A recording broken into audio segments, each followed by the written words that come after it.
Guys, selamat berjumpa kembali di channel misteri yang akan menyuguhkan kisah-kisah misteri yang mungkin ingin kalian dengar. Tapi sebelumnya, mohon bantu channel ini dengan cara subscribe, like, komen, dan share. Serta bunyikan tombol notifikasinya agar tidak ketinggalan update video terbaru dari kami. Kali ini misteri akan menceritakan sebuah kisah. Kisah ini berasal dari seorang laki-laki bernama Nando yang suka sekali mendaki gunung. Meskipun dalam perjalanannya Nando naik sendirian, ia tetap nekat naik gunung. Kisah misteri pendakian ini berkisah pada saat Nando mendaki Gunung Lawu yang terletak di daerah Magetan. Letak Gunung Lawu berada di antara perbatasan di wilayah Kabupaten Ngawi dan Magetan.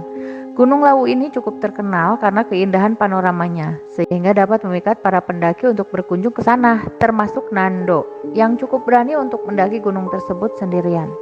Dengan memiliki lokasi yang strategis karena pendaki dapat melihat dua provinsi sekaligus di puncak Gunung Lawu, sehingga setiap tahunnya gunung ini tidak pernah sepi pendaki. Konon dari beberapa cerita yang terdapat dari pendaki, terdapat cerita misteri yang tersimpan di balik Gunung Lawu ini, yaitu jalur yang dinamai Jalur Candi Ceto. Menurut beberapa orang dan masyarakat, jalur Candi Ceto diyakini memiliki kisah horor tersendiri sebagai tempat para lembut atau bangsa siluman atau disebut juga pasar setan Gunung Lawu. Nando sempat berpikir untuk melanjutkan pendakian atau tidak. Setelah mendengar cerita, dari sebagian ceritanya itu menjurus kepada hal-hal yang mistis atau kisah misteri.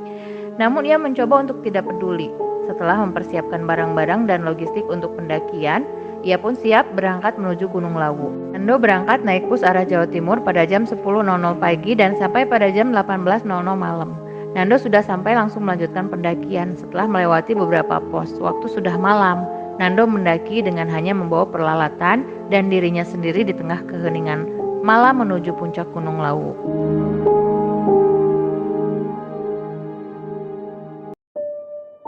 Setelah dirasa sudah mencapai setengah perjalanan, Nando pun duduk dan beristirahat dengan menyandarkan dirinya beserta tas yang dibawanya di bawah pohon. Pada saat sedang duduk, Nando melihat dari arah gelap yang cukup jauh di hadapannya, ada seseorang yang berdiri. Ia pun menghampirinya. Terlihatlah seorang laki-laki berusia cukup matang. Di atas Nando berpakaian adat Jawa dengan memakai bando Jawa berwarna coklat. Laki-laki itu pun memperkenalkan diri. "Mas, nama saya Tejo." Nando yang sudah mulai keringetan pun menjawab dengan ramah. Iya mas, saya Nando." "Mas mau pergi ke puncak Gunung Lawu ya?" Tejo bertanya lagi. "Iya mas." "Yowes, saya tunjukkan jalur yang cepat ya mas, biar cepat sampai ke sana. Tapi dengan syarat, kalau kamu lewat ke jalur Candi Ceto, kalau ada yang manggil dan nyahut, kamu lempar uang aja kalau ada yang manggil, ngerti?" Nando yang mendengar syarat dari Mas Tejo itu pun mulai berpikir mengenai pasar setan yang ia sudah tahu. Jangan-jangan yang dimaksud dari si Bang Tejo ini pasar setan itu, pikirnya. Nando pun kembali melanjutkan perjalanan dengan mengikuti Mas Tejo dari belakang. Setelah beberapa lama, Nando mulai mendengar suara-suara samar seperti ada keramaian dari jauh. Semakin dekat, keramaian itu semakin terdengar. Seperti situasi orang-orang sedang berkumpul, namun Nando tidak melihat apapun di sana.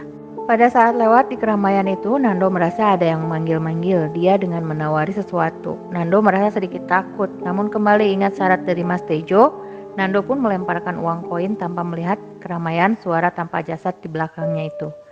Seketika setelah melempar koin, keramaian itu pun menghilang. Mas Tejo terhenti mengantarkan Nando setelah melewati Candi Ceto. "Mas, sampai di sini saja ya, saya anterinnya. Soalnya saya masih ada urusan," katanya. "Oh iya mas, makasih banyak loh ini." Nando yang sedang berbicara pun menoleh ke belakang. Namun Mas Tejo tadi sudah menghilang tanpa jejak. Nando dibuat kaget seketika. Nando pun melanjutkan perjalanan menuju puncak Gunung Lawu.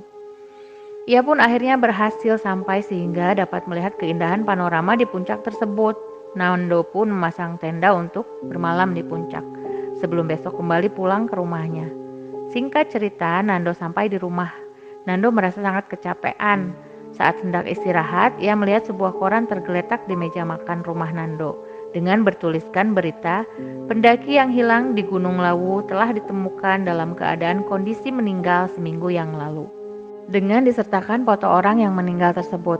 Betapa kagetnya Nando melihat foto orang yang memakai baju Jawa dengan bando coklat itu yang tak lain adalah Mas Tejo yang sudah baik karena sudah mengantarkan dan menunjukkan jalur Candi Ceto kepada Nando.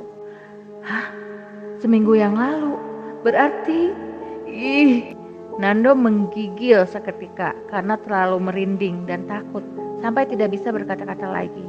Orang yang Nando temui kemarin adalah hantu dari Mas Tejo yang sudah meninggal seminggu yang lalu dan jasadnya baru ditemukan.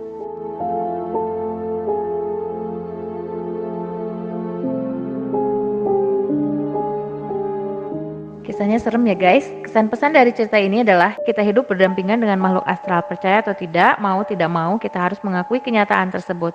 Sampai jumpa di kisah horor selanjutnya. Tetap semangat, selalu berpositif thinking dan senantiasa jadi sosok yang selalu rendah hati. Assalamualaikum warahmatullahi wabarakatuh.